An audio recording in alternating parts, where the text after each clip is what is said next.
Well, good afternoon, everyone. I want to welcome you to the Conscious Life Expo post-conference. I love this expo because we bring in some of the top talent around.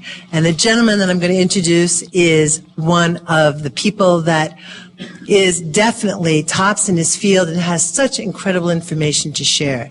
So I would like you to join me in giving a rousing Conscious Life Expo welcome to Дейвид Уилкок. Thank you. Thank you.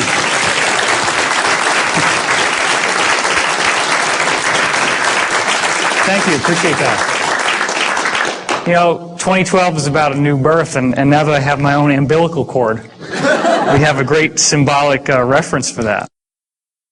So this is going to be a bridge where we're going to start with the 2012 Enigma material that I didn't get to finish yesterday because literally we had the line for that room wrapped around 2 halls in this hotel.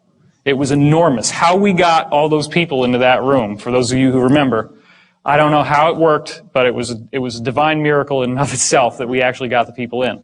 So this is about what the government is like for most people right now. We've gotten into this illusion that the government is our benevolent father figure and protector, and more recently now it's feeling as if what's the surprise is not what we're expecting. So many people are awakening to cosmic consciousness and higher concepts of metaphysics and spirituality, and this is going to be a true masterclass in what's really going on. So 3 years ago, I was at this conference, and I met Billy Blake, who should be here, but he's not here yet. He's going to be running around with a handheld camera. And we decided to do a film together. The film is called Convergence, as many of you, or probably all of you know. So that film deals with the idea that the underlying fabric of this universe is consciousness, which is what all the old mystics and all the old religious traditions have been saying for thousands of years. Now, what I offer is a much more elaborate and intricate spin on the notion of a consciousness field than you've probably ever seen anywhere else. Of course, it goes without saying that for those of you who haven't seen this, when they haven't seen it before, there's a gasp in the audience, but you all are well initiated. Edgar Cayce and myself, there's obviously a facial similarity there. This is my brother and Casey's first guy, Dr. Ketchum, who got him out there in the world. My father, after a Metallica concert, that's why he's sneering. And the Squire, Edgar Cayce's father. My father would only shop at the Squire shop, and everybody called Cayce's father the Squire. This is my best friend Jude and Edwin Blumenthal from the Cayce tradition, one of his principal investors. Jude and I did marvelous music together in high school, at least we thought so at the time. And this is my friend from college, Christopher, and his corresponding reincarnation, Morton Blumenthal. This is my good friend from college, Angelica, and this is Edgar's wife, Gertrude. These are like the only people I'm still in contact with from high school and college. I mean, you have to understand, these are not just random people from my life. These are like some of my closest associates and friends. And then when you find out that they're the same people as in Edgar's circle, it's very, very surprising. Okay, so as we went through yesterday, are there great secrets being held? This was something a lot of people didn't catch on the way they did the reflection on the poster for the Da Vinci Code. And of course, what is the eye in the triangle on top of the pyramid? Is there a message is being given that we're not fully getting access to? Gore's inconvenient truth, sure, that looks like smoke, not. That looks like a galaxy. And here's the Milky Way from the top down. There's our sun, so you can see this is about where we are. So we're not all the way out at the edge, we're kind of in the middle. But doesn't this look sort of like crosshairs to sort of point towards the galactic center and suggest that there's some sort of galactic alignment that's going on here? So later in this talk, you're going to hear about interplanetary climate change, which is how this movement into a new area of energy in our galaxy is in fact actually causing all the planets in the solar system to experience changes just like the ones we see on Earth. So this is far from an isolated phenomenon. There's also these new physics discoveries that keep leaking out, and they always relate to sacred geometry. The idea in this case of the dodecahedron, which is 12 pentagonal faces that kind of looks like a soccer ball if you make it into a sphere. They actually found out, these scientists discovered that the background radiation from when the universe was first created has arranged itself into this odd geometric pattern. And that's been proven. So then the question is, okay, what is the force that would cause that type of geometry to emerge in the formation of the universe? As we're going into the 2012 subject, of course, crop circles have been on everybody's mind. This was the formation that came down a couple of years ago, which started out in an unfinished way. You notice that all of these blocks are completely solid, and this area is solid as well. Well, the circle makers, whoever they are, came back. And when they came back, this is what we got. Now you have time markings and symbols from the Mayan calendar, okay? And the alignment of these winged discs in terms of what markers they're pointing to, which corresponds to the Mayan system and the Aztec system, gave you an exact time reference of the length of time between when this was created and 2012, the end of the Mayan calendar. So this is a self-referential 2012 diagram given to us by whoever is behind the circle phenomenon. This is one of many crop circles which seems to suggest that the secret to understanding 2012 and this mystery that we're dealing with right here in our talk today is in vibration. That looks an awful lot like a vibrating puddle of liquid. This is what happens when you take vibration to the next step. You get sacred geometry, and I'm going to show you more about that in a second. If you can imagine, this is a sphere and a cube, and then another sphere. This is the Froxfield chromosome formation. Obviously, the circle makers are saying, 2012, pay attention to your DNA, right? Except here's the thing. The chromosome's all broken up. And that's what happens before there's about to be a cell metamorphosis. Now, this is even more interesting. Check this out. What does that look like to you? A double helix. Okay, and there's 12 stations. Then down here, you get an even weirder thing. You get a triple helix, but they still have that same formation, and then boom, what's this? And look at the timelines. This is less than a month apart in 1999, and this came out in 96. So it appears that there is a message being given about the basic nature of DNA changing somehow. This is another crop formation which shows you DNA very, very clearly. As you can see that it's twisting, and you can see the ladder and the helixes. So there's something very interesting going on here. Now, this is one of the most staggering formations that's ever come down. And as I said yesterday, the idea that two drunken Englishmen stomped it down with a funny hat and a string and board after coming back from the bar one night, it just doesn't fly. This is much too complex to be something that could have been done without an elaborate. And the thing is, there have been some cases where formations like this have been documented as showing up within a 1 hour period. Like somebody's out there at night, they see nothing, and then there's lights and the dogs start barking and everything goes nuts, and then all of a sudden, boom, there it is. So this is showing you the geometry of the tetrahedron, which here's a drawing of it. This is the frozen vibration that is one of the principal energy fields that moves through planets, as you can see in this diagram. It shows up at 19.5, which is Richard Hoagland's thing. He's speaking tonight at 7. So here's your animation of the actual Great Red Spot, which is at the limb of the tetrahedron down here, and Jupiter. And this also extends through the Great Dark Spot on Neptune. This extends through a shield, and this also extends through the Great Dark Spot on Neptune. This extends through a shield volcano on Mars called Olympus Mons, all throughout the solar system. So here's the secret. This is just a puddle of water that's got ordinary particles of sand in it called colloids. And those colloids are then vibrated on perfect sound frequencies like the white keys on the piano. And what you get is this interesting geometric shape inside, which should look pretty familiar to us by now. So this is the same pile of sand in the same water, just with different sound frequencies. And this is a very important point we're going to get into soon. The fact is that you can crank up the sound to a different frequency, and you get the same stable geometry. It stays there, it doesn't move. And when you crank it back down, it goes back to the other shape. So these shapes remain consistent for the given volume of water that you have and the shape of that water, regardless of how many times you change your frequencies. And it's also important to notice that the density of the structure, the density of the geometry gets higher as the pitch goes higher. These are increasing pitches as you go down. So that's a very important point.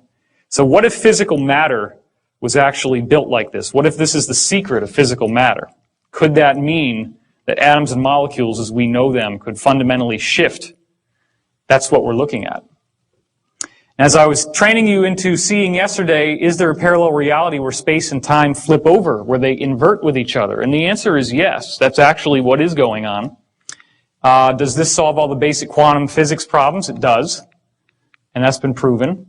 Goes back to the two-slit experiment where you have single electrons that move through two slits, but then they form an interference pattern of more than two slits on the other side, which is like a wave. So here you have a particle, but over here you have a wave, and you can even have multiple strikes at the same time. So atoms and electrons are not little bitty chunks of matter. They're just energy, but they're not behaving the way they should. So here's another diagram of that. This is what a wave does. A wave is just like if there was a liquid here, and then it hits this, it ripples like two waves on a pond coming together, and that's how you get your interference pattern. So of course, wave-particle duality. What we're discussing now is the idea that a particle is here in space-time. That's where it's fixed in time but can move around in space. But in the inverted world, it's spread out in time. So it's still the same thing. It's just that it's now flipped over into another domain, and in that other domain it spaces out in time, and thus you get this kind of waveform that's created from it. Well, this would all be just kind of an interesting intellectual study until you start looking at larger objects. Now check this out. This is a little thing called a buckyball or a fullerene. It's carbon molecules, 60 of them put together. Obviously, this is a solid piece of matter. In fact, they're used to store items inside of them. They can be used for like disaster cleanups, like oil spills eventually. If they could manufacture enough of them, that kind of thing would be great for that. Well, Zellinger in 1999 took these carbon-60 molecules and shot them at a 100 nanometer diffraction grating, which is a little slit like we showed you before, and he got an interference pattern, which is like a wave. So do you realize what that means? The buckyballs were rolling inside out somehow. They hit that wall, and they turned over. Like, have you ever had one of those little balloons where you squeeze it in your hand and it goes whoosh? Is everybody with me? That's what seems to be happening with physical matter, and I've heard that from black ops people as well. This is performed in Austria. So this little guy popped into all these waves when he hit the wall because he flipped inside out. Now, what's really interesting about the geometry that we're already showing you, like the geometry at the formation of the universe, is that they also can do this. But they do this in a very interesting way. When these geometries flip inside out, this is the opposite that they form. So when you have the dodecahedron, it forms the icosahedron. The tetrahedron flips into another tetrahedron upside down. And then the octahedron flips over into a cube. And it goes back and forth between those two. Now here's what's another very fascinating point. We've just seen how the fullerene can burst into a wave. Well, guess what? DNA is almost the same width. Now just chew on that for a second if you haven't already seen this talk. I mean, DNA is supposed to be a molecule. In fact, the amount of DNA in one cell of your body, if you spaced it out, is 5 feet long. It's 5 feet tall. So there's a lot of DNA in there. But if DNA can turn into a wave, then that opens the door to all these quantum non-locality principles. All of a sudden, that stuff becomes real. It becomes true. Well, we already have plenty of experimental evidence, and I'm just going to show you one of them right for now. This is Kuznetsov, a Russian scientist who passed a diseased cell culture through a shield here, which, when it was glass, there was no effect. Of course, the other culture was just healthy tissue. But then when he passed through quartz, the quartz allowed the disease to be transmitted to the healthy cells here. So you have disease to healthy. Well, a virus, again, is a little tiny thing. Most viruses are shaped like geometry. I don't know if you remember that. A virus can turn into a wave. Okay? So there are some people who believe, for example, that AIDS is synthetic and that you can actually activate the dormant virus with a wave. It is important to remember that your consciousness has more power than any wave that could ever be beamed at you. So if you ever start worrying about electromagnetic mind control or all these silly things that people get focused on, that's something that you don't need to worry about. Also, has anybody here done healing? Has anybody here? Okay, wow, that's more than half. Have you ever noticed how if you're with somebody and you're really empathizing with somebody who's sick, that you start feeling some of the same thing that they've got? There was a case where I had a woman, they were doing a Reiki session on her, and I was in the room, and I started to have this outrageous pain in my big toe. It turns out that she had a gangrenous foot. The exact spot on my toe that hurt was where the pain was the most strong for her. So this is real stuff. But the thing is, when you get these energetic beamings, unlike this helpless little cell culture, your consciousness has a huge effect on what's going to happen to you. And those little health problems, they don't last very long, right? I mean, usually if you ever do healing work on somebody, just as a tip, go and wash your hands from the elbows down, because that will get rid of this transmitted energy. Okay, it's a very effective means of doing that. So Dewey Larson, the physicist, revealed that time is in fact a three-dimensional domain. And this is where we're getting into the idea of what's over there on the other side when you flip over a particle and it turns into a wave. There's a three-dimensional realm where time as we know it is spaced out. Now, okay, not everybody's following me on this, but we're going to go into how this works, so just stay with me. Einstein talked about the space-time fabric, and the basic idea about gravity is that planets are like dipping down in this fabric, and then gravity is just the result of things rolling towards the planet as the fabric is displaced. Well, think about it. If this were true, and all the planets are sitting on top of this fabric, that means that only the fabric and what's above it represents the realm that we live in. But then you got this whole place on the bottom. And where is that? And how do we get there? Well, the answer is you got to punch a hole through. So that's your wormhole, right? You know, the word wormhole comes from the idea of a worm burrowing through an apple. Everybody remember that? And it's like the outside of the apple is space-time. The inside of the apple, where the wormhole goes, is time-space. That's a three-dimensional realm of time. Time is not linear. It's only linear because we're stuck in space-time. So what happens is time-space is on the inside of the apple, or the donut in this case, and space-time is on the outside. But this whole system can invert so that space-time is now on the inside and time-space is on the outside. So here's the basics of it again. 3 dimensions of space and 1 dimension of time. You can move around in space, but you're fixed in time. It's moving forward like a river. When you go into time-space, what we would think of as time is now 3-dimensional, and what we would think of as space is now 1-dimensional. You actually move around in 3 dimensions of time. This is where we're having dreams. This is where we're having astral experiences. That's why a psychic in a particular place can actually look forward and backward in time in that location, because they're viewing through time-space. That's what your psychic function is. The distance you travel in time-space is actually time travel over here. Now that sounds really far out, but the bottom line is all the things that I'm telling you have been verified by multiple black ops witnesses. They've been verified by experimental, secret projects, and a lot of actual evidence that's in the public domain that we just don't normally understand what it is or why it's there. The entry and exit points are very important. If you look up in these medieval texts about fairy circles and fairy rings, these are the little circles you go into where you find the fairies or the gnomes or the dwarves or the elves or whatever. Well, you don't just find them anywhere. You have to go into these circles, and you can only enter them at certain times because it has to do with a planetary alignment. You see, the Earth has naturally occurring natural stargates on them. And I know that some of you might not believe this, but there is so much evidence, and we're going to go through some of that. There are natural stargates, and you actually can time travel. So there's a very important reason why the ancients were building things like Stonehenge and the pyramids. This is not just to entertain themselves and to build a tomb for the dead pharaoh. Okay, it's much more than that. So I read this book when I was 7 years old, and in the book we have descriptions of experiments in ESP between Harold Sherman, the author, and Sir Hubert Watkins, who was an Antarctic explorer.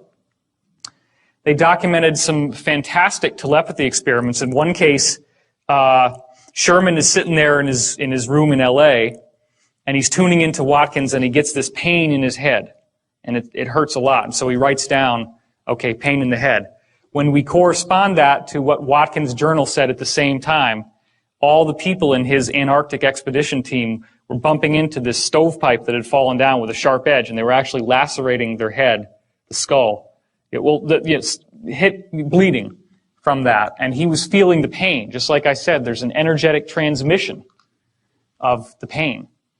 Well, after Watkins died, the telepathy continued because they were so much in affinity with each other that he could recognize Watkins when he spoke.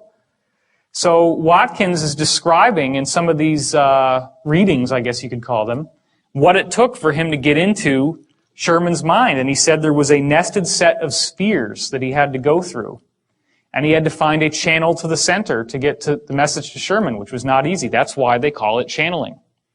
Because, and I didn't go into this last time, but what really appears to be happening here is everybody knows about the system of chakras, the esoteric system of chakras. The chakras are actually different levels of your soul and different levels of where your thought processes and consciousness processes are happening. So as you go through these Kundalini meditations, the idea is that you're supposed to raise the Kundalini serpent. I was shown in multiple readings that the actual process of raising that Kundalini is collapsing the chakras together into this set of nested spheres. Because when you do that, you focus everything into the one spot in your brain that we're going to go to here. So this is bringing all your chakras together and then finding that channel so that the entity that's trying to reach you or your higher self can get to the center, because the center is where all the action happens. Why is that? Well, the center of your brain has a small gland in it called the pineal gland, which, as you can see here, it was called pineal because it's shaped like a pine cone. This is the exact geometric center of your brain. It's right here. And this, as we're going to see, is very important in ancient cultures. The Sumerians gave it a description, which you can see here, the little acorns on the top of the staff that he had. And there's also a little jobber up here. And what we found out from Dan Burrish is that these can be reversed. The cylinder seals can be flipped over. And when you start doing that, you see some very interesting things, like the eye in the triangle and another eye in the triangle right here. So the Sumerians were hiding information. They were encrypting information in these seals. So this is the one we were just looking at. Here's your little pineal gland and the other one up there. Well, look at this. Now, if you've seen Stargate SG-1, the first episodes, you remember the Goa'uld, the villains in Stargate? You remember how they had these helmets that went around their head that looked like a snake? That's the helmet. That's the Anunnaki. They were human-like people, but they wore these weird helmets in order to appear like gods to the primitive Sumerians they came to. And this is how they encoded the secret of what they really looked like inside this image right here. It only works when you put a mirror image on it. But then you also see he's holding all these pineal gland staffs, and he's got this seal over his head, and more symbols here. But it gets a lot more direct as we go on, and you're going to start wondering to yourself, why in the world are all these cultures focusing on the pine cone? This is Osiris, the lord of the underworld in Egyptian mythology. This is his staff, which, as we now know, this is the raising Kundalini, the serpent, but it also represents DNA. And there on the top, as the Kundalini rises, what are they looking at? They're looking at the pine cone. That's the junction point where all this energy comes together. Now, King Tut has this Kundalini serpent actually going through his head. That's a symbol that they gave, that the pineal is fully activated, that your chakras have now all turned into that nested set of spheres, and that access from the higher realms is moving directly through your head. And they believed he had that. Whether he did or not, we don't know. Here's the Babylonian god Tammuz, and as you can see, he's holding a pine cone. So once again, he's a very powerful god from that tradition, and you're seeing the same type of symbolism coming through. Then you go over into Hinduism, the goddess Shiva, the goddess of destruction, the breaking down of the old to purify the way for the new.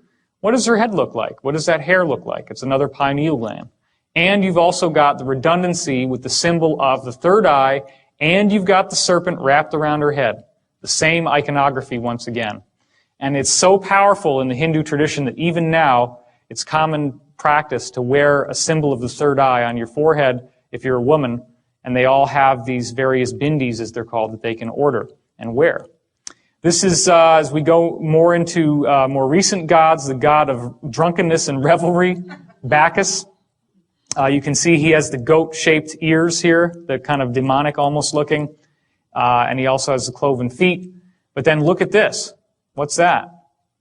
There it is again, huh? There's that pine cone. So once again, why do you think alcohol, hard liquor, is called spirits? Think about that for a minute. Because it opens the door to these influences. And the ancient people knew that. That's why they were called spirits. You've ever seen people who get like completely possessed when they're drunk and they just seem different? They seem a lot more negative. Well, negative entities in some cases seem to be able to grab hold through the pineal gland. And so they knew about all this. They knew that drunkenness and revelry opened up the pineal. That's why he's got it on the top of his staff. Dionysus, who is the usher through the underworld, the usher through death and rebirth, he's also got the pineal gland, the pine cone on his staff. So there's the same message yet again. And here's another image of Dionysus with a bigger pine cone. Well, let's not leave out Buddhism. Check that out, right? Same exact thing once again, the hair. That's another symbol of the pineal gland. And even the fact that it looks like a pine cone with these little, the way that they braided their hair. I mean, all this was done deliberately to honor the pine cone. So then there's a quote from the Bible, the light of the body is the eye. If therefore your eye be single, your whole body shall be full of light. That's Matthew 6:22. Well, that's pretty weird, huh? Guess how the mainstream Bible scholars interpret this passage I told you yesterday for those who were here. They say, well, you just have to be single-mindedly focused on God the Father as your salvation. That's why it's one eye. You just want to kind of look at him. This is a single eye, and it makes your whole body full of light. Well, the Bible says God is light, so this is what's going on. It's your hyperdimensional gateway. The third eye, yeah. But surely we say, you know, even though maybe a Bible passage could be interpreted a certain way, it might not mean anything, probably doesn't mean anything. Surely the Vatican wouldn't follow something like this. That'd be silly. There's never any public acknowledgement of it, or do they? Well, check this out. This is the Vatican Square, and this is a gigantic statue of a pine cone. It's the largest statue in the Vatican, anywhere outside, except for this little ball over here, which we're going to look at closer in just a second. Notice the peacocks, which have a very kind of Egyptian feeling to them, like the ibis, right? The Egyptian ibis is a very similar type of bird. And what's this all about? What's that look like to you? Aha, that's an open sarcophagus, just like in the King's Chamber or the Great Pyramid. What does the open sarcophagus symbolize in the Great Pyramid? No more death. The transition into spiritual life, okay? So, this all has to do with, I'm going to start walking a little bit. This all has to do with the knowledge of the higher forces, sacred geometry. All this stuff focuses on the pineal gland, the pine cone. Now, what do they call this actual part of the Vatican? They call it the court of the pine cone. Okay? How weird is that? But I want to take a look at that little ball, so let's go in closer on it. There it is. That's huge. That's huge. And what's all this? This is like Greek columns, and then you get your saints on the top of the columns here. And here you have, I guess that's called the basilica over there. But you've got this gigantic ball, much bigger than anything else, and it's mirror polished. Well, that again is a symbol of divinity and the Creator. Okay? Well, there's the pine cone, and here's a guy. Look at that. I mean, a man is not even tall enough to reach the bottom of the pedestal of this pine cone. What the heck is the point? If everything that I'm telling you is bullshit and you go home and are like, oh my God, this guy has been smoking some really weird stuff. Okay, fine. If you want to believe that, that's fine, but answer me this. What the hell is that? And why is it there? And why do they care? And why is it in every single ancient culture in the world? It says the same exact thing, and it looks just like a gland. Any of them could have chopped open a head and found this gland in your brain. And they did. Well, this is what's at the bottom of that statue, okay? That's Egyptian cuneiform down there. And the lion, like the Sphinx. This is the Vatican. Is anybody getting a does not compute on this? You got the ibises around the top of the thing, okay? You got this weird mirror ball on the outside of the courtyard. You got this open sarcophagus, like in the Great Pyramid. Do you think maybe that they have a little bit more of an affinity with Egypt than we've been giving them credit for?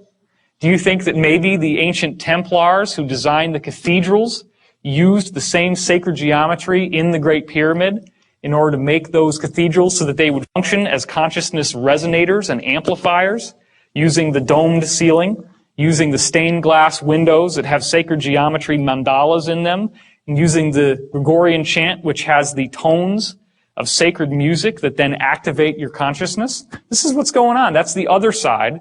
You can see once again the same thing.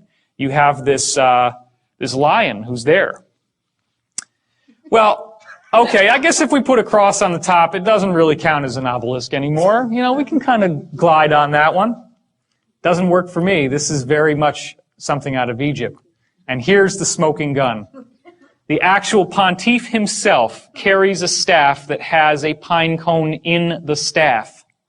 Now, you cannot tell me that all this is an accident, especially when you understand that the esoteric symbolism of the staff, first of all, you notice it looks like a tree, and that's the central axis of the world tree, right? I don't have a slide for it here, but the world tree is what the ancient people saw when they looked at those nested spheres. You remember the mushroom-looking thing that I showed you before? If you go out into the solar system out of body, you see these they look like umbrellas. And so you see a trunk in the middle, and then it moves out like this into what's that sphere that we're showing you. So that's what they used to think of as a tree. So this symbolizes the world tree. What's the joining point between the world tree of spirit and the physical pontiff, who is the actualized embodiment of spirit? It's the pine cone. So this is showing how the pineal gland, once it's fully awakened, allows you access to the world tree, which is the repository of all spiritual wisdom and knowledge. So, the pineal gland has been explained through conventional methods, conventional means, to some degree. They have figured out what it does by looking at how when light strikes your retina, there's a little nerve system here called the preganglion sympathetic neurons, and they move through, and the light transitions itself into your pineal gland, okay? When the light goes off, it signals electromagnetically to the pineal gland that it's time to go to sleep, which then secretes melatonin into your cerebrospinal fluid, which activates the whole brain's sleep mechanism, the whole nervous system, okay? So the pineal gland is very much associated with going to sleep. Well, that makes sense because when you go into a mystical state of consciousness, typically you have to go into a very meditative, very zoned out, very relaxed Zen type of consciousness. That's not an accident. So again, if therefore your eye be single, your whole body shall be full of light. So when you cut off the light on the outside, the light opens up on the inside. That's the melatonin mechanism. Well, the pineal gland is activated when light goes out. Jesus also said the people who sat in darkness saw a great light. Matthew 4:16. Again, the idea that it's only when the light goes out and you can activate your pineal gland that you have the full access to this knowledge. So the pineal gland also secretes another chemical. This is more recent research called dimethyltryptamine, or DMT. It's becoming increasingly popular in the New Age circuit now that people are taking these South American potions like yopo and ayahuasca, which is the one you're probably more familiar with. The actual dictionary definition of what DMT does is that it includes profound time dilation, time travel. This is when you're accessing the time field, right? Time is three-dimensional. It's no longer linear. You can shift time. Journeys to paranormal realms. That's like those fairy circles, the gnome circles, right? And encounters with spiritual beings or other mystical transdimensional modalities. All right, so there's the shape of it once again. Now, what's the big secret? The interior is filled with water. How does that seem like a big secret? Who cares? Why would it matter that there's water inside the pineal gland? Well, those of you who were here yesterday know the answer. The interior of the pineal gland, the water flips in and out through time-space. We'll get to that in a second. The problem that most people are having is that the water calcifies as you age. In fact, that's how they're able to figure out if your brain has a tumor when you're getting an MRI. Most people have this chunk of calcium in the center of their brain, which looks white on the MRI or on an X-ray. And if that little guy is off to one side, why is that? Think about it. Because what? Tumor is pushing on the brain, and it knocks it off of alignment. So our pineal gland is actually supposed to be used for transdimensional access, but instead what's happening is that we're calcifying it by our diet, by the use of fluoride in our toothpaste, fluoride in our water, by drinking too much soda, carbonated beverages, too much refined fats, refined sugars, refined flours, white flour. Anything in moderation is okay. I'm not saying you got to go on a totally Spartan crazy diet. But this calcification is also what the Bible calls the mark of the beast. The mark of the beast is on the forehead, right? Does everybody remember that from the Bible? And what was it supposed to mean?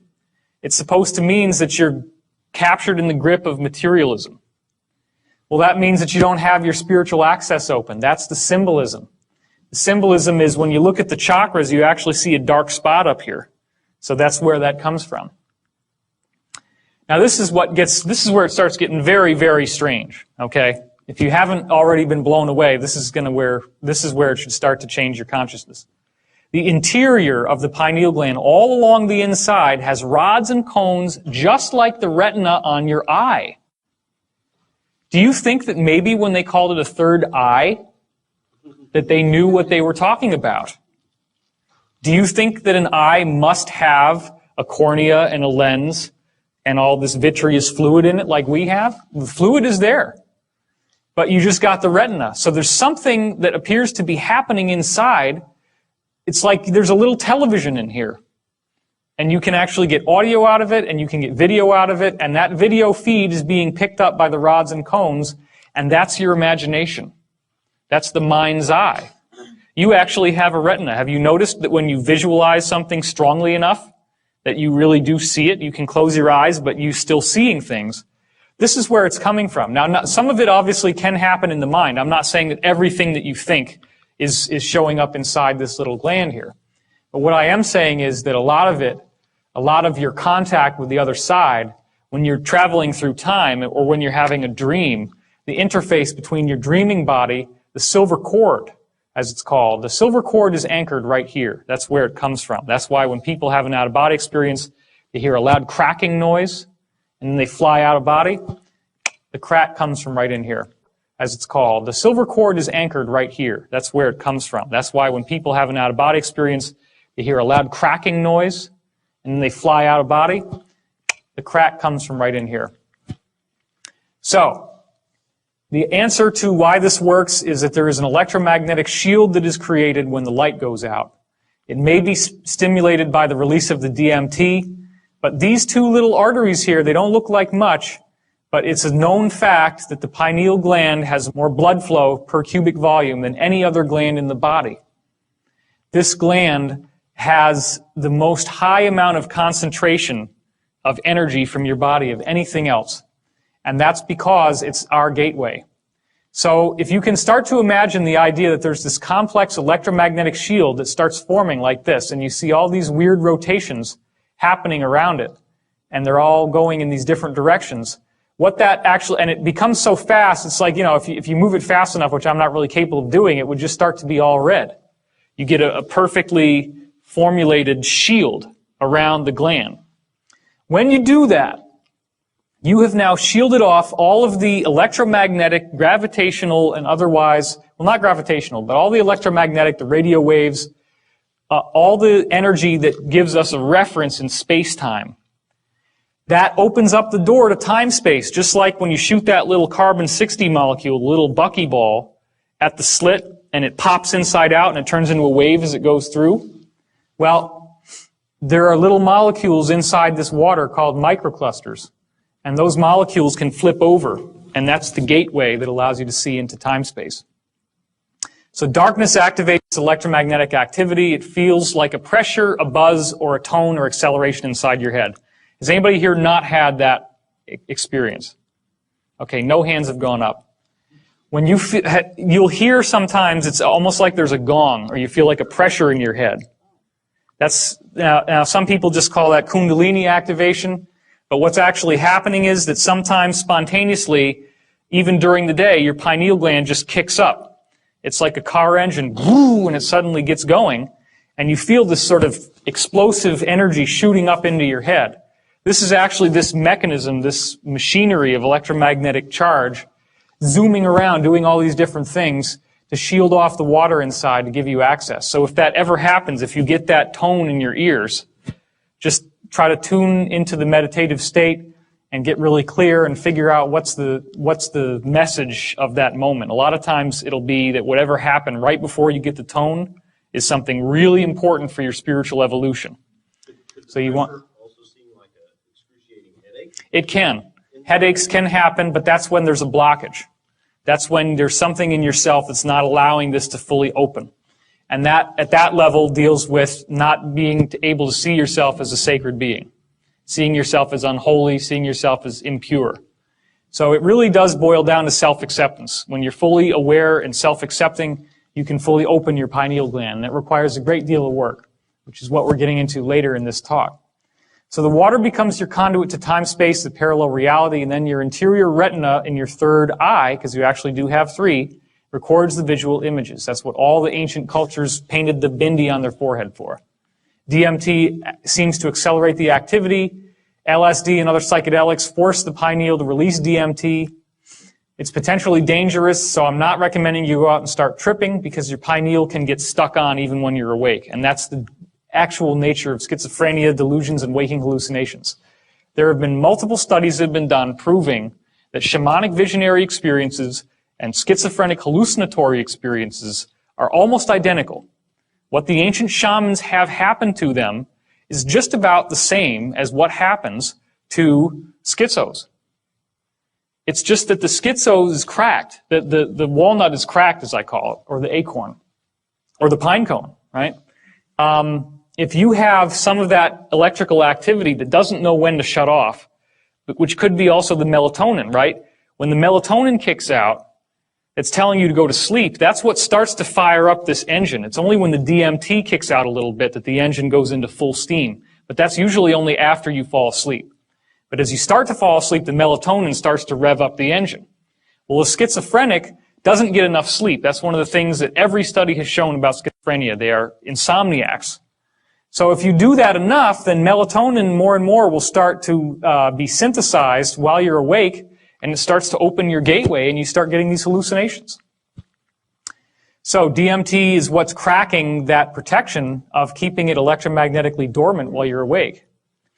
So it does very much look like the pineal gland is a natural hypergate.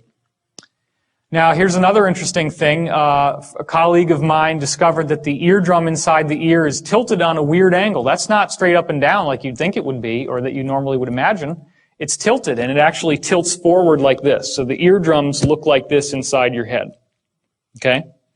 What he found was that he could build microphones that had this orientation, like where they are in your head, and he gets a three-dimensional recording. So if I were to take one of these mics and put it here in the room, and then somebody ran over through the back screaming, and then we take his speakers, because he built holographic speakers, and you pop the speakers right there in the same exact room, and you press play on the tape recording, you're going to hear that person running behind the room as if they were there. You get a holographic sound. Now, it makes sense, right? If light can be holographic, light is a vibration, why couldn't you do exactly the same thing with sound? This is how it's done. It's done by reverse engineering the way your ears already work, because the human ear has a better three-dimensional tracking system than any other creature. The only creature that even comes close is the owl, which obviously for the hunting purposes. So we have a very unique hyperdimensional mechanism, and he actually also found that these lobes of the inner ear here are corresponding in the geometric angles to the Great Pyramid, the angles and slope of the Great Pyramid. So this is what happens. They're coplanar with a tetrahedron inside your head, the point of which comes out through the third eye center. And of course, the third eye is at the geometric center of this. So when you're going into the pineal gland, when you're falling asleep, you're going to lie down. You're going to tilt your head like this. Which way is the tetrahedron pointing now? Which way is the triangle going to be? Like this, right? And your eye is in the center. So doesn't that look a lot like this? So this is the secret, okay? There is a secret that has been kept right in front of our eyes. Nobody understands it. And again, as I said yesterday, I'm actually releasing this information for the first time. No one has ever made this public before. This is from deep in the Black Ops stuff, and I only was able to put the whole thing together from 7 different witness testimonies that all correlated independently of each other. That's how I found out that it's from the pineal gland. I'm not sure that they would want anybody to know this, so I am taking a risk at revealing this, but that's why I did it publicly first. Because this is what's happening. This is why this matters, okay? Could we reverse engineer the pineal gland? We have a basic system here. We have water that flips inside out. This allows you to see over into this other realm that we already know exists because we can prove in quantum physics that a particle turns into a wave and the wave is spaced out in time. Or has it already been done? Has it already been done? In fact, we have to ask ourselves, what are the needs? We need a barrel-shaped or pine cone-shaped container holding water, and it would have to be a special water. Then you have to have an electromagnetic shielding capability. Like I was saying, you got to have this system that can do all this kind of stuff inside in order to shield it off from space-time. You have to be able to fine-tune the fields because, as it turns out, how these little vibrations run has everything to do with where it goes. It's like Google Earth. Everybody here use Google Earth? You ever seen it? You can click on something and you zoom in on it. Well, that's what the fine-tuning of these fields does for you. It actually is like coordinates, latitude, longitude, and time. Then you need some kind of method to pick up the visual images. Now, normally in the pineal gland, you do it with the retinal tissue, but you don't have a retina when you're dealing with a machine, so what do? Well, what does a television use? It uses a cathode ray, right? It's a little thing that shoots onto this surface, and the electrons strike the surface, and they glow. Well, an ionized gas is going to glow if you strike it with this energy, so why not squirt an ionized gas in the middle, and then that might pick up the visual images? Well, this is what it looks like. This is real. This is, yesterday and today is the very first public unveiling in a public presentation of Project Looking Glass. Well, this is what it looks like. This is real. This is, yesterday and today is the very first public unveiling in a public presentation of Project Looking Glass. A human being is about this tall. This is built in underground bases. It is colossal in size. And what happens is when you fire this thing up, these rings start going in all different directions. It shields off the barrel of water inside, which is just like your pineal gland. The water inside flips over into time-space, which then captures argon gas, captures visual images, and this is what it looks like. It becomes huge, glowing, all the way out to these posts, which are used as stabilizers for the energy field. Now, it doesn't start out with an image of the Earth. That's just there as a placeholder, although you could see the whole Earth like that if you wanted to. That's not usually what happens. Well, contact, right? We have been given the technology right in front of our faces in the movies. They just don't tell you what it's for. 13 ghosts. In what? I think it's called 13 ghosts. 13 Ghosts? Well, thank you. I'll have to check that one out. Doesn't sound like a movie I'd want to see, but if it's for that... It's horrible. Oh, I can imagine. So contact, just to recap from yesterday, blueprints come in from the Vegans, from Vega. They figure out that it's only when you fold up these patterns into a cube, which forms what there in the center, the triangle with the eye in the middle, as it folds up. Cube geometry. That's when you can decode the plans to build this, these rings, which becomes this machine. And there's your little helicopter. So there's another shot of it. They got computer animations of how it's going to work with the different rings moving. This actually looks like the fisheye lens distortion effect that happens around the looking glass when you power it on. There's a gantry crane up at the top, and the little guy is dropped down and goes inside. That's like your barrel inside the mechanism there. And this is where all the action happens. This is where the Stargate opens, the wormhole into the higher realms. In this frame, we're seeing how the whole thing collapsed and fell apart. So, of course, you want to take a ride. You know, the new the new formation of the one after the old one breaks. And here we're seeing the new one. Once again, you get a very clear view, and there's your little eye with the rays coming off it, just like the all-seeing eye on the dollar. Not surprising. Here she is. It's even larger than the real one, standing on this ladder, looking down inside. This is the chamber and the chair inside, which we'll see is very important. And here's your geometry. Look at that. Did anybody notice that when you were watching the movie? Because it goes by pretty fast. That's that same geometry that's in the background radiation of the whole universe with the sphere in the center. They fire it up. Guess what happens? Big, bright luminosity, just like the real thing. The real thing that they're actually using and have been using since the 40s at least. And here's what it looked like from the control room. It gets brighter and brighter. Then she starts having the floor disappear. She gets dropped down inside. And then, of course, she goes through this wild wormhole ride, and there's an ascension experience at the end of the dream. Because it is like a big dream, because she's in the dream plane. Now, last Mimsy, again, you got the same principle. The children find these little objects. She finds this toy rabbit, and he finds this little thing that helps him speak to the spiders. It all comes out of this cube that they find. Well, guess what's going on here? Same thing. It creates, at the end of the movie, it has created a wormhole into the higher realms, which allows them to send DNA into the future. Now, this movie is like an infomercial for everything that my colleague Dr. Dan Burish has been saying he dealt with in Majestic 12, dealing with extraterrestrials from our own human future human lineage extraterrestrials, as he called them.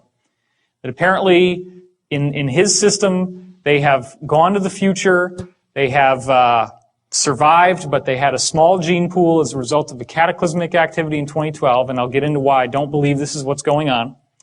And then they needed our DNA, and they're trying to come back in time to get our DNA to fix their genetic problem. So this whole movie is just a big infomercial for all the stuff that Burish has been saying, right down the letter. And there was a lot of development on the script. It is actually a great movie. I do recommend it. Now, here's the thing. This is actually precisely what was found, except for the sphere, but the shape, and then even the little filigree on the outside, the little 1 centimeter raised filigree. This is what's called the cube. It was found in the Roswell crash. And this is what it looks like when the tides open. Just, you ever see the movie Hellraiser? I don't know if you'd want to. But they have a little puzzle, a little box that they flip, and then it pops open, just like this. And what happens when it pops open? Where do you end up going? You go into this parallel reality that's like hell, right? So that's all based on real knowledge, because some of the spiritual planes you can go to are pretty nasty places. So when it opens up, you get these brilliant, vibrant colors inside and this grid pattern. It's called the yellow disk because the little yellow disk forms right here when it starts. And then you get a full color image. Unlike the other one where it's argon gas and it's all yellowy. You get a perfect color image on the real thing. And of course, there's a treaty that they have with the ETs that forbids them from giving you the writing that's on those panels. We can't do anything about that. Again, you're seeing the same redundant geometric metaphors here, the sphere with the geometry. So, all of this stuff, all of this usage of the looking glass technology has created some very, very interesting things. They have used this, for example, to cheat on presidential elections. Think about it. If you actually did have a technology that could allow you to look into the future and you're running for office, what are you going to want to do? You're going to want to go look at the newspaper headlines and the television and figure out what swing states you lost. So then you're back in time and you can program your Diebold voting machines to tip the vote just enough that it's exactly 50-50, which is what happened in 2000 with George W. versus Gore, and it's what happened again in 2004 with George W. versus John Kerry. Okay? The problem is that as a result of the fear that they have that in 2012 that you're going to get an Earth axis shift, which is caused by an inappropriate amount of energy moving through the looking glass devices. They have, as of December 2006, completely deactivated and deconstructed all looking glass technologies on the Earth. The Iraq War had, to a large degree, the mission of capturing a looking glass technology that was dug up in Sumer, which was originally in the possession of Gaddafi in Libya, which is why they attacked Libya. Gaddafi got rid of it and gave it to Saddam Hussein. Saddam Hussein was using this technology, viewing the future, The U.S. government went in after him because they felt that the fate of the world was at stake, because if they did not capture this technology and get it back and deconstruct it, that the Earth would have a pole shift. So this is what they say, and it's a great story. It'll make a great movie, which I'm sure is being written. We're going to get into the pole shift and why I don't think that that's what's going on at all. I do not have a negative doom and gloom disaster view of our future. It's very important that you hear that, even though I know some of this stuff might be a little freaky looking. So the D of the CTP is what they call it in code parlance, because nobody's going to know what that means. But when you actually decipher these letters, it means the doctrine of the convergent timeline paradox. Here's the problem. You look through time with this device, and when you hit 2012, everything goes perfectly white. As you get closer and closer to 2012, starting in around 1980, a very strange thing has been happening when they use the looking glass. There is an interlacing of images. So right now, imagine that if I had this slide on half the time, and then the other half of the time, there was an image of like a face.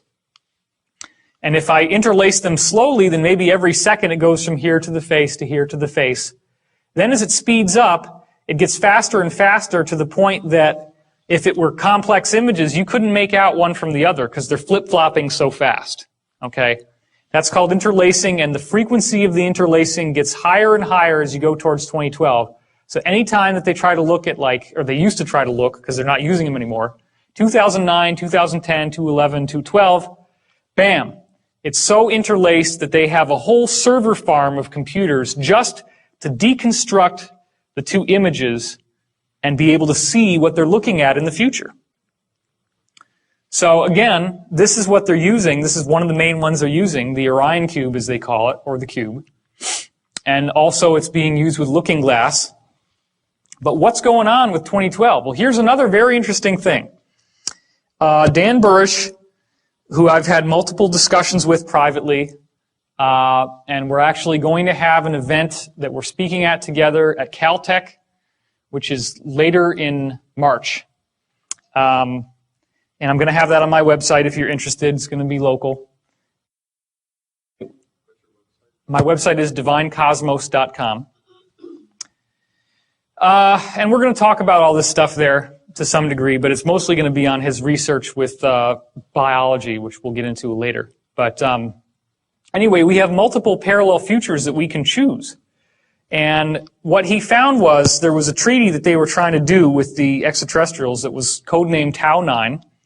And in the Tau 9 treaty, they had a line item in the treaty that was intended to share his biology technology with the ETs. And that technology was able to reproduce the original seed of all life on Earth, which the ETs wanted to use to be able to heal their own DNA because they believe that they're human lineage. So what he found out was that these other beings apparently had contacted him and said, you cannot tamper with the tree of life. You can look at it, you can admire it, but you can't mess with it. The tree of life is the actual source code of our DNA. So what was happening was they were looking into the future, and he took the negative visual that he got from the alien, from the ascended being that came to him and warned him about the tree of life. He held that image in his mind of what would happen to the Earth in 2012 if this were allowed to happen. And the image inside the looking glass immediately shifted to the apocalyptic vision. So he was able to prove by doing this that you can determine the outcome of what this thing shows you by your conscious focus. So 2012 literally does represent create your own reality time. It has everything to do with what do you expect is going to happen. This is where thoughts becoming reality really takes on a whole new meaning in a way that you've never heard of before. Now again, I also had a contact with a man named Daniel. You can hear about the story on the free 3.5-hour Project Camelot video that's on my website. You can go look it up. I met this guy in New York. I was stranded at the airport because of the snow. I ended up going to a Denny's. It was the only place that was open. I had brought the Montauk book with me for some reason, even though I thought it was all just a bunch of crap. And this dude walks by in like biker gear and a big burly beard. Big guy. So you like that stuff, huh? You like that Montauk? I said, oh my gosh, this is all a bunch of crap. He says, I used to work for Preston Nichols. What? Preston Nichols is one of the authors of the book. And I just started laughing. I said, look, there's no way that you worked at Montauk, because Montauk is a joke. It's fake.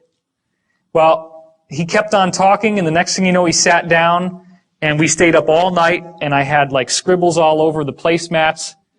And I mean, this guy, and it's a shame that he doesn't want to go public, because I'll tell you, he's got an amazing amount of information.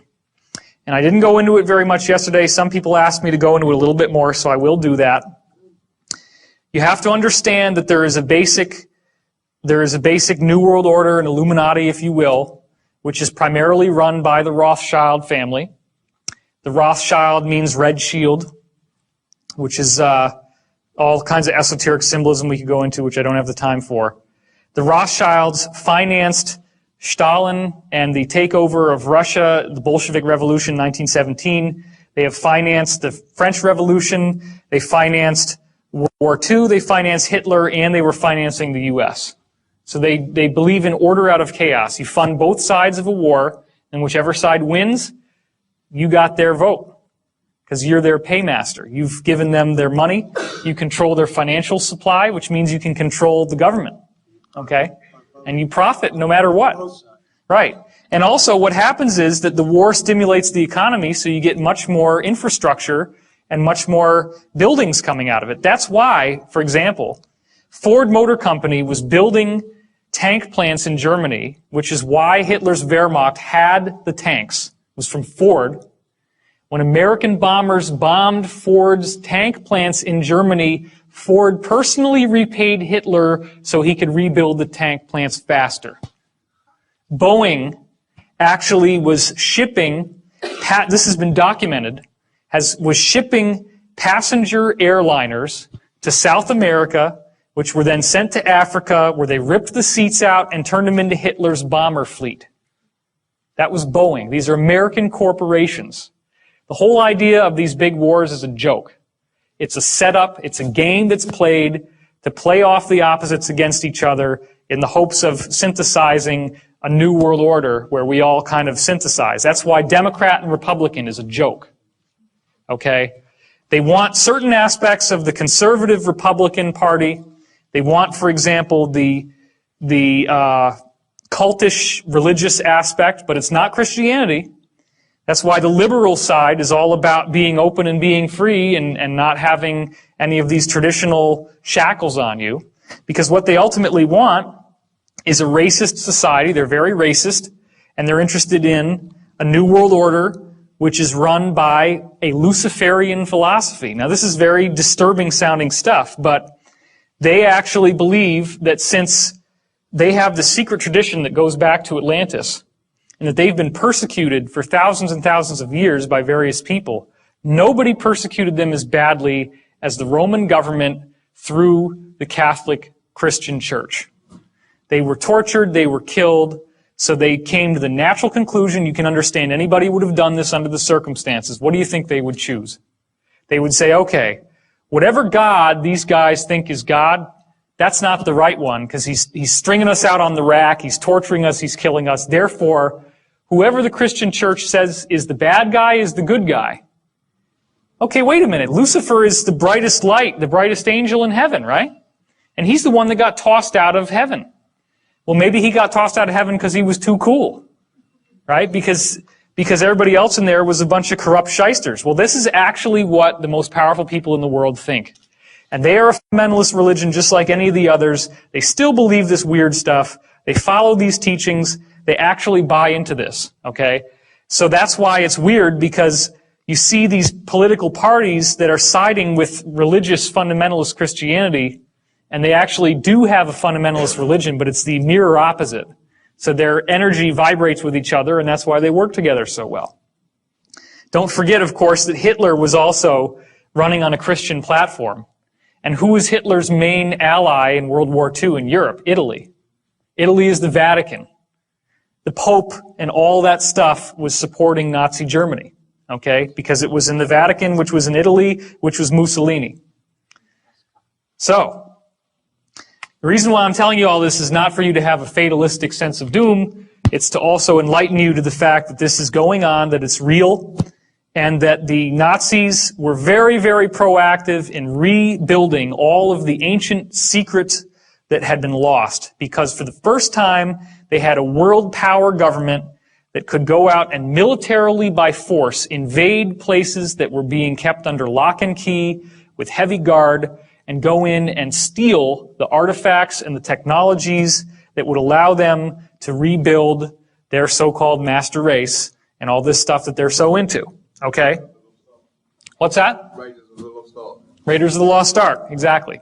So, what do you think happens when a UFO crashes in World War II and the people who financed Nazi Germany, once it collapsed, they're looking for as much technology, as much goodies as they can get their hands on. So what do you think they're going to do when these UFOs crash? They're going to want to rip out everything from those UFOs imaginable and reverse engineer it and make it into something they can use. So what's the first thing that they go for? They take out the chair. Because these UFOs, you're sitting there in the chair and you say you want to go somewhere, you meditate on it, and a vortex opens up in front of the ship and you fly through it, and you pop through a wormhole and you end up somewhere else. Okay? So that's what the chair does. The chair is the interface with your consciousness. So when you understand that your consciousness is interfacing through the chair, that helps you get to a point in yourself where you can see that the chair is a psychic amplifier. That's what it does. The chair's function is that it takes your natural innate psychic function and makes it vastly more powerful. People may not know what the Philadelphia experiment is. Oh, the Philadelphia experiment was the result of the testing of high-energy arc welding on the creation of very large battleships by the U.S. Navy in World War II, surrounding Norfolk Naval Air Force Base, which I used to be right near in Virginia Beach. What they found was that when you got this high energy, this was the highest arc welding ever done, like a big bolt of lightning. And it pinched time-space into space-time. So you get this black hole in the room. And then actually they were having tools disappear. So the tools never came back, and they realized there's something here we can use, and they actually designed it into something that they put on the ship in the hopes that the ship would be able to be invisible, like the tools became invisible. What they didn't realize is that they were going to jump from one place to another, and it had a devastating effect on the crew. Anyway, I don't want to spend all of our time just going through this old material, so we're going to get back to the chair. We're going to get back to the point that they could actually create a wormhole with the chair, with the psychics exercising their consciousness in the chair. They had help from, apparently, ETs from Sirius in designing the chair. And the chair allowed them to send people through time. There were multiple wavelengths that the chair cranked out on graph paper. Okay? Some of those wavelengths were corresponding to a natural 20-year harmonic in the Earth's vibration. And that 20-year harmonic, as it turns out, if people were moving through time, which is one of the things they found they could do, is send people through time, this wave would tell you exactly where you were in time, depending on where up and down it was. So what they found that was so bizarre was that at December 21st, 2012, they could calculate it down to the day, that's how precise this was, that for some reason all the graphs, all the waves would go into a complete flat line. They no longer moved up and down like before. They went flat for like 7 or 8 seconds. So then they're asking the guys that went through these stargates and were traveling into the future, what happened to you? Every single time that somebody tried to hit 2012, they said the same thing. There was this thing they called the bump. It actually hits you like a bump. You actually feel like you've slammed into something. And as soon as it slams into you, you have the most incredible religious experience you can imagine. Cosmic consciousness. Your consciousness just blasts into this wonderful place where you have awareness of no space, no time. All knowledge is available to you. Ecstatic God consciousness. You could be the galaxy, you could be a subatomic particle, you can go everywhere, do everything, and there's no sense of it ever ending. So when it finally stops, you just can't even believe that you're back to who you were before. Like what happened to Jodie Foster? Exactly what happens to Jodie Foster in Contact. So, Is that the moment of no time then? that's the zero time, yeah. And Daniel doesn't agree with me on this, but I believe that 2012 is our zero time reference. By the way, Daniel did say that the stargates are real, that there is one main stargate per planet, that they dug them up from ancient Atlantean technology. They actually buried it under the ice in Antarctica because they were concerned that something would come through that could damage human life. So that is real. Stargate SG-1, all those television shows, of which there's 10 seasons, the first and second year of Stargate SG-1 are remarkably loaded with real stuff. And there's even an episode of Stargate called Wormhole Extreme, and you remember that one? Where they're making a fake television show about a real Stargate program. It's like this inside tongue-in-cheek joke. And everybody watching the show kind of knows, okay, they're telling us something here. There's something real behind all this stuff. Well, it's true. Why do they do that? Okay, that's a very good point. The reason why they do that is that you hide the truth out in the open. So that if I go into this lecture and I'm telling you all this stuff, you can just say, oh, well, he's just into Stargate. You know, he's just watching television shows. But in fact, this was really cool. One time, I was sitting down with Daniel one day, and we're talking about the looking glass, and this has a little orb that appears when you're looking at a particular place, and it's a ball of light. So they gave it this really weird name. They called it an outer band individuated teletracer. Okay? Outer band individuated teletracer. And they shortened it to the word obit.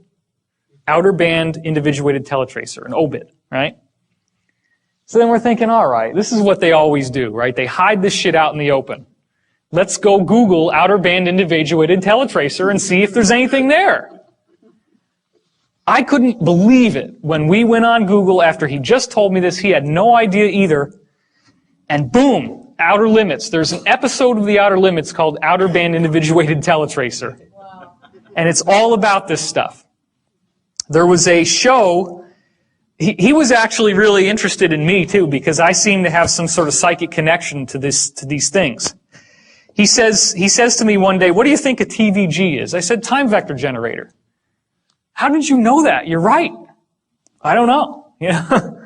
So I did not go to Montauk. I've never sat in the chair. Somebody asked me that. Were you in the chair? No.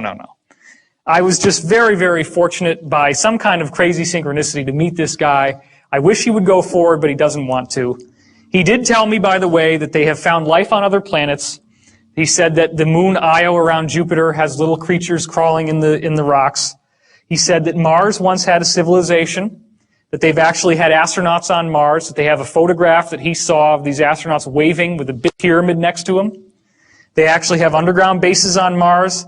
There's a technology we've learned about from other witnesses now called a jump room, where you walk into the room, it's like an elevator, the doors close, you suddenly feel really sick to your stomach, the doors open, and boom, you're on Mars. Just like that. No time has elapsed. So these technologies already exist. And I would certainly like to have one. It would be a lot easier than taking an airplane flight. You can get over the stomach thing, I guess. So, again, all gate travel is much better than using a ship. It's a much preferable method than traveling by a spaceship because you go a lot faster and you go a lot farther. And you can reverse engineer it by taking the seat out of the ship, which is what they're doing here. So, have these seats ever showed up in film so that they can hide it out in the open? Well, check this out. There's your seat. Now, this one doesn't actually have any consciousness interface, but some of the other ones do. Total Recall, jump rooms to Mars, civilization on Mars, underground city, pyramid at the end, and once again, you have a chair that has a strong effect on your consciousness. In Stargate SG-1, they have the chair of the ancients, and O'Neill sits in it, and it activates and amplifies his consciousness, which allows him to defeat the evil fleet of the Goa'uld by shooting balls of light at them. Minority Report. Here you have people sitting in chairs, floating in water, and they are psychic, and it is amplifying their psychic ability, which Tom Cruise is then able to manipulate on a screen. One of the things that Daniel told me is that out of all the waves that this chair cranks out from the ships, that it also includes visual images from your pineal gland. And they can space them out and look at them just like in the movie. So this may have been designed to set the precedent so that someday they could actually create a department of pre-crime. Now what also is very interesting is that the witness testimony we have of people going through these wormholes shows us that it looks like little light bulbs lined along the sides as you go inside. So that right there is not an accident. We've already got pre-crime in Britain. Really? Jim Moss has been talking about it. Oh, how about that? Jim Mars has been talking about pre-crime in Britain, he said. Okay, X-Men is another one. You remember Cerebro? Where he wheels up to this thing. This is actually the antenna at Montauk, except that it's a octahedron, 2 Egyptian pyramids base to base. But the same basic idea. There's a chair in there. You put this little helmet on. This is where you sit. And then it amplifies your psychic ability. That's what allows him to be able to find the missing mutants when they go missing. It's what allows them. Remember that one scene in X-Men where one of the whole movies actually, the plot is that there's an evil force that's going to harness his consciousness to get him to run the chair and basically kill everybody who's a mutant on the planet. There's a chair in there. You put this little helmet on. This is where you sit. And then it amplifies your psychic ability. That's what allows him to be able to find the missing mutants when they go missing. It's what allows them. Remember that one scene in X-Men where one of the whole movies actually, the plot is that there's an evil force that's going to harness his consciousness to get him to run the chair and basically kill everybody who's a mutant on the planet with the psychic amplification. So this is all based on this real technology. Now here's what was strange. This 20-year loop has a bad side effect. When the Philadelphia experiment happened 20 years ago, there was an enormous amount of energy released. That energy reflected through the time domain. It got stuck in the time domain. An enormous, almost a nuclear release of energy was caused in the Philadelphia experiment or the Rainbow Project in 1943.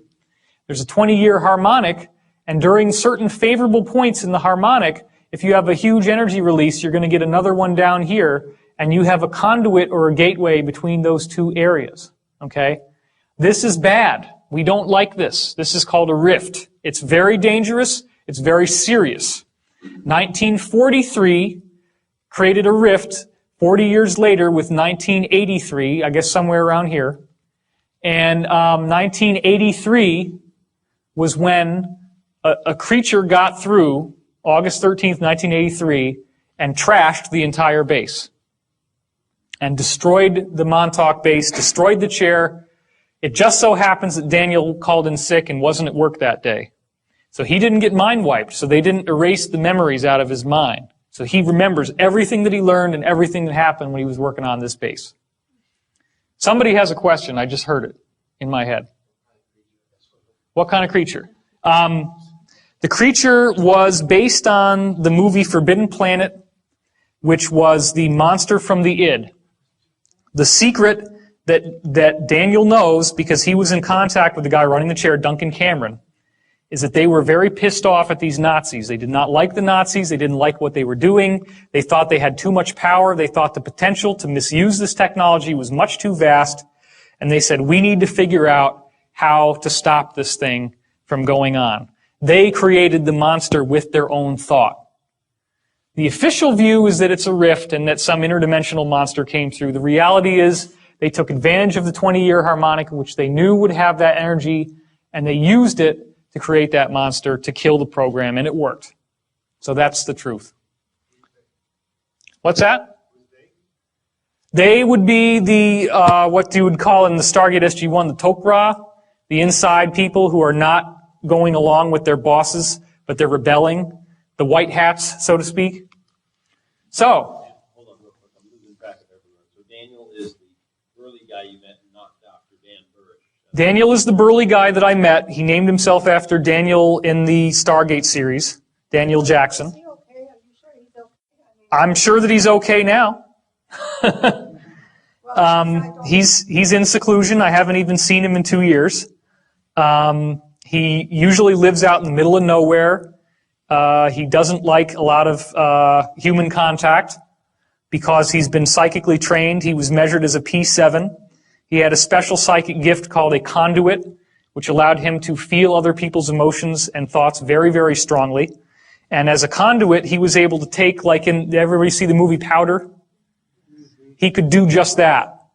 In fact, it's possible, because he was the only person they ever found that could do that, it's possible the movie Powder was written about him. I don't know that for a fact, but it's possible. He also has some really weird stories.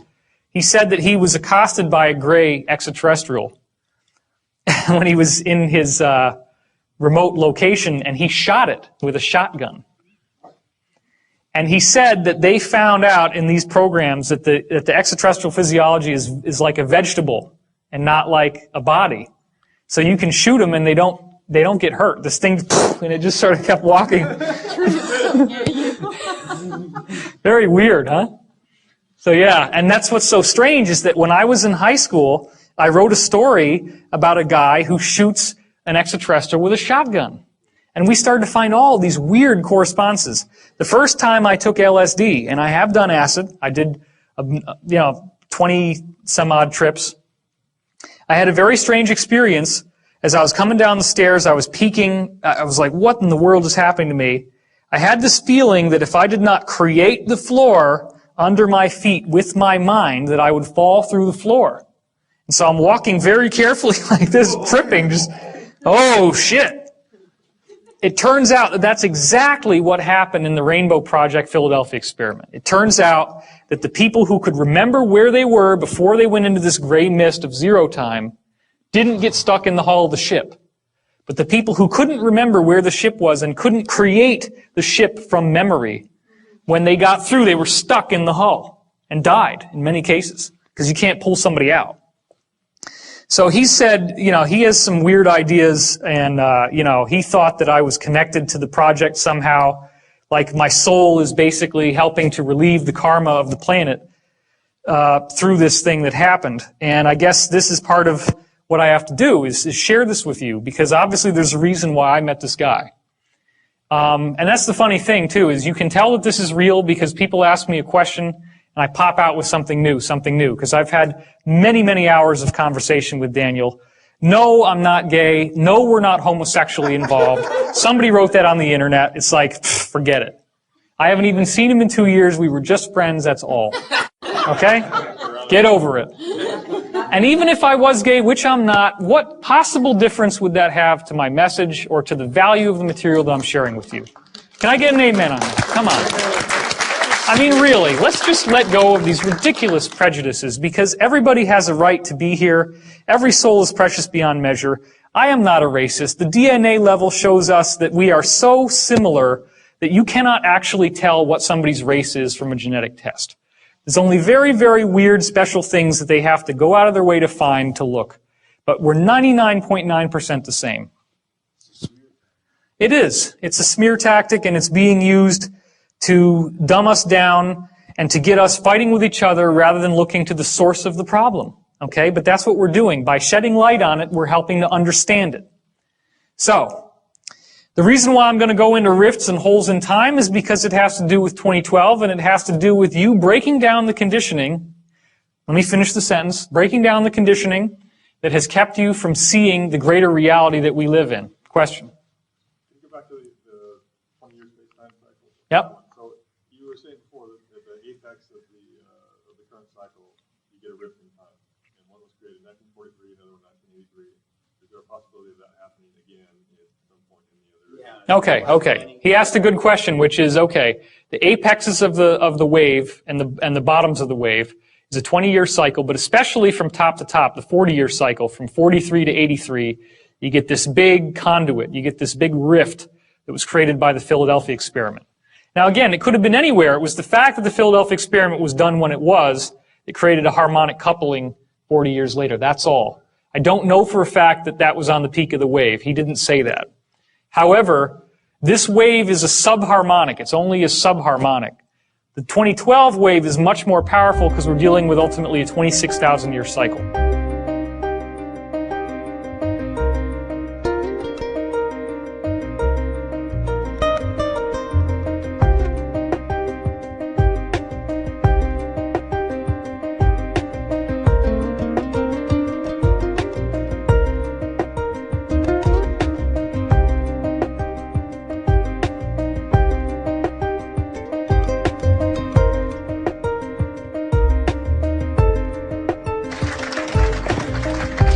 Just don't say anything, man. I don't even want to hear it, all right? Then here's my question. All right? You can talk as long as you like. You have a unique perspective on Edgar Cayce. Edgar Cayce I knew this was going to happen. Correct. No. It's the psychic premonition, right? Dude, I ain't backing on you, man. You know. Okay, so now you threw me off here. All right, so what was I talking about? Oh yes, 2012. The idea here is that it's having a unique perspective on Edgar Cayce. All right, Cayce did, I think, and correct me if I'm wrong on this, he did a grand total of I think only 14 readings that actually dealt with the future, right? About 14 readings that did with the future. Yes. Yes. And of those 14 readings, a lot of them were interrupted by his clients who were, who said, I don't want to know anything about that. Just tell me if my partner's a crook and things like that, right? Cayce has been not only amazingly prescient about what's going on, and his predictions have come true in a way, but not in the cataclysmic nature that a lot of people have expected. For example, he said that in 1998 to 2000, that there would be a shifting of the poles, period, or the beginning of a new age. And it is interesting because there was a polar shift. Not many people know it. In 98 to 2000 or so, when the poles actually shifted, there's 3 magnetic north poles. And the pole actually shifted from one to another to another. If you're talking about Chandler's wobble, yeah. Yeah, Chandler's wobble, exactly, did happen. He talked about 1998, the Library of Atlantis, the beginning that it would be found. And of course, in 96, there was an earthquake in Cairo that cracked open the Sphinx Temple complex. And we think that the Tomb of Osiris might be the foyer, if you will, to what might possibly be the Atlantean aspect. So considering that a lot of Cayce's predictions have been pulled down, so to speak, that have been softened by prayer and human action and what have you. And you don't have to stick to that. I'm just pointing out, because of your unique connection to this, the connection and what I am of interest to me, we seem to have done so much work along the lines of the Mayan calendar, the harmonic convergence of 1987, meditations that have been done 92, 94, earthquakes that have been lessened in California. I mean, working with the Prophecy Research Institute, when Gordon Michael Scallion was talking about the whole West Coast falling into the ocean and whatever else, and so many people did meditations in California, and then the call went out for people to start meditating, and I said, don't tell me what's the same, tell me what's different. And people began to realize that the future was not as dire as many of them thought. So 2012, again, I wasn't sure if there was a lot of prophecies, but if you could mix that with what your opinion is of what goes on in the next 4 years or so, because everything is beginning to condense. Everything is beginning to pull humanity back into the beginning of that quantum leap. So take us there and take it away. Okay, great. Well, thank you, Sean. What I didn't want to have to dwell on is the reincarnation thing. If you're interested, you can go to my website, divinecosmos.com, and read about that. Because I don't really think this is about individual personalities as much as it's about yourself. A lot of people have come up to any of us on this panel, I'm sure, and would like to have us be the savior figure, for lack of a better term. And there's no messianic return. It's a consciousness awakening that's happening in each person. And so if you want to get help from others on your spiritual path, that's fine. But I would always encourage you to practice discernment and recognize that if a truth doesn't resonate with you, you can throw it away and not look back. Because as one of our panelists was saying, this is a future that we create. 2012 appears to be an energy field which is largely dependent upon our focus in terms of how we choose to go into it. And one of the reasons why we know that is because of the government time travel project I just spoke about in my workshop, which many of you were at, called Project Looking Glass. And it turns out that the person looking through the looking glass determines the future that you see by what they expect they're going to see in the future. So this is an actual government Atlantean reverse engineered time viewing technology that has now confirmed factually, and I've had multiple witness testimonies that don't even know each other independently tell me this, that we're dealing with a situation where how you look at it does determine the outcome. So if that works for you, then work with that, because honestly, I don't believe that we're dealing with the cataclysmic reality. The Edgar Cayce readings you spoke of, Sean, were largely dictated by an entity that at the end of the readings would call itself Halaliel. And Halaliel was later identified by the people in Cayce's circle as being a trickster entity, and trickster means negative. So this entity is responsible for the prophecies of California sinking into the ocean. Do you think if I believed that I would live in Los Angeles? Honestly. So, I'm not like you, though. I don't want to die until I'm ready. I wouldn't get anything out of it, I don't think. But, no, seriously. Seriously, I think that... In David's defense, a lot of us get that, by the way. Dude, you live in Hermosa Beach. What are you talking about? You predict the future, and you live in Hermosa Beach. That's where the wave's going to wipe everything out. And I keep telling him, well, California's going to be all that's left, and it's going to be the rest of the United States that falls into the sea. So, That's right, man. Well, again, I want to remind everyone here that each soul, every one of you, is precious beyond imagination. And it's just such an incredible honor for all of us on this panel to be able to share this energy with you, because as you tune into our frequency, there is a very real energetic conduit that is formed. And if we are clear enough, then our personality disappears and we become a lens for the Creator that you're shining to us to shine back onto you, hopefully with some transformation and some nice filigrees on it. So I wanted to share with you perspective on 2012, getting back to your earlier question, Sean. And this deals with the idea of what exactly is going to happen between now and 2012. And this gives me a great segue into a piece of information which is scientific in nature, which I've wanted to share at this conference, and this is the great time to do it. I was poking around in Russian physics. I was looking through the web for various scientific studies done by Russians on torsion fields, which is the energy field of consciousness. And they've done some fantastic work. I, quite by accident, stumbled across the Russian Institute of Temporology, which means the study of the nature of time, and found a paper by a man named Dr. Sergei Smelyakov. I know. Go ahead and laugh. It's okay. My coughs don't smell like anything, by the way. They're just roses. But Dr. Smelyakov, or we'll just call him Sergei, maybe that'll be easier. Or Smelly, as his friends call him. Or Sergei, we can call him Sergei. I think Smelly's better than Sergei, I think, actually.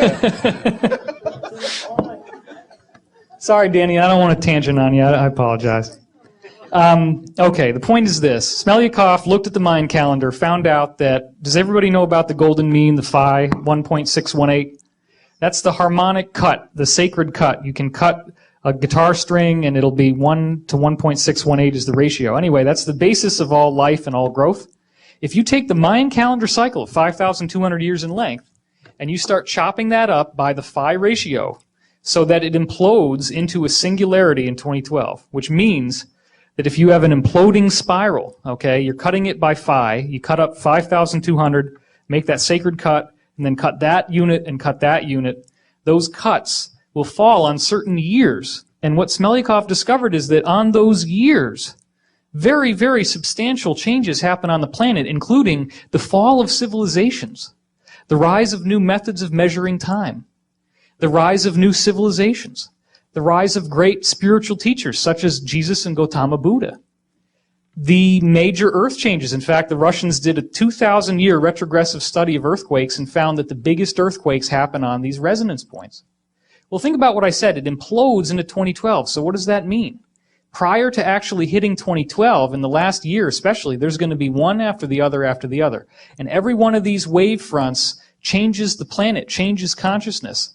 One of the last ones we had was 1991, which was the fall of the Soviet Empire.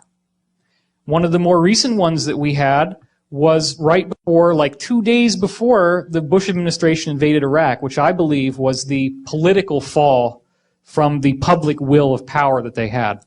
So we're dealing now with the next wave that's coming in 2009. As we head into 2010, 2011, they're going to start happening every couple months, and then they're going to start happening every couple weeks, and then they're going to start happening every couple days. By the time we get to 2012, we're going to be hitting new ones every hour. And towards the end, it's multiple times per second. Okay, now my readings have told me, for what it's worth, that some of us will be able to have ascended abilities. I mean, full-on ascended abilities prior to the actual shift happening. So that would be very cool, because what we're expecting after 2012 is a 100 times more harmonious utopian world where things like time travel, levitation, instant telepathy, instant healing, telekinesis are as common and as everyday as breathing. And I look forward to that time. Now, I've been told that any one of us in this room, anyone, if you're willing to do your practice, which basically involves the acceptance and the forgiveness of the self, and if you get that down, then you start looking at everyone else. If somebody else upsets you, the only reason why they would is because they're hitting an issue that you have. So if somebody does something and it no longer is your issue, you won't be upset by them. If you can find that peace and that equanimity within yourself, then you will be the most compatible for this change that is coming. And as each of these new wave fronts hits, these are sufficient enough. They used to take hundreds and hundreds of years. They change the whole nature of the world and civilization. They're going to start happening every week and then every day. So you can harness that potential in yourself, and I see a very, very positive future coming. So I thank you.